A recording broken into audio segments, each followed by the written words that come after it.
ఈరోజు పాశురం మూడవ పాశురం.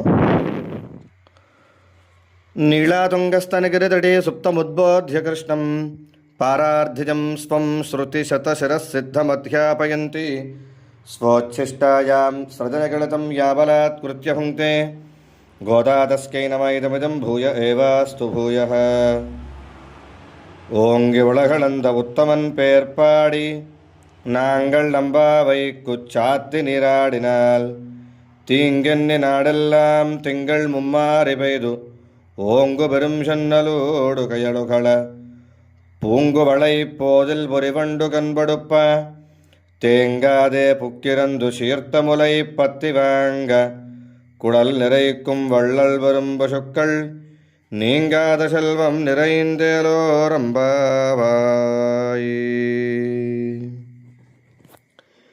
ఈరోజు పాశురంలో ఆండాళమ్మ వారు ఎవరిని ఎలా ధ్యానించాలి,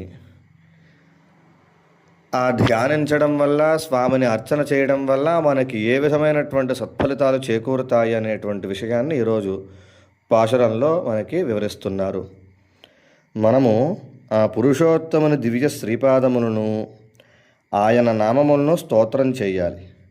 ఆయన ఎటువంటి వాడంటే, బలిచక్రవర్తి దానం ఇవ్వగానే సంతోషంతో ఆకాశం వరకు పెరిగిపోయి లోకాలన్నీ కొలుచుకున్నట్ట.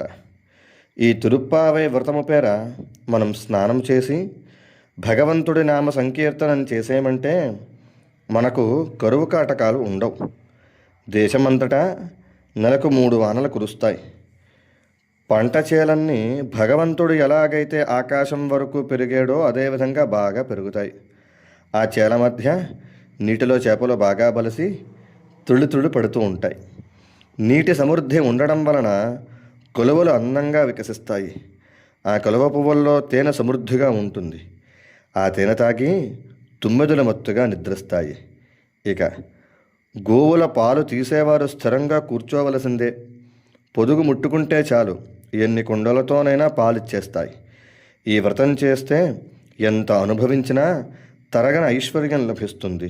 అందుచేత మనమందరం కూడా కలిసి ఈ ధనుర్మాస వ్రతాన్ని ఆచరిద్దాము రండి అని చెప్పి ఈ వ్రతం యొక్క ఫలితాన్ని గోపికలందరికీ కూడా వివరించి వాళ్ళందరితోనూ కలిపి అమ్మవారు ఈ వ్రతం చేయడానికి సన్నిద్ధమవుతున్నారు ఈ పాశురంలో.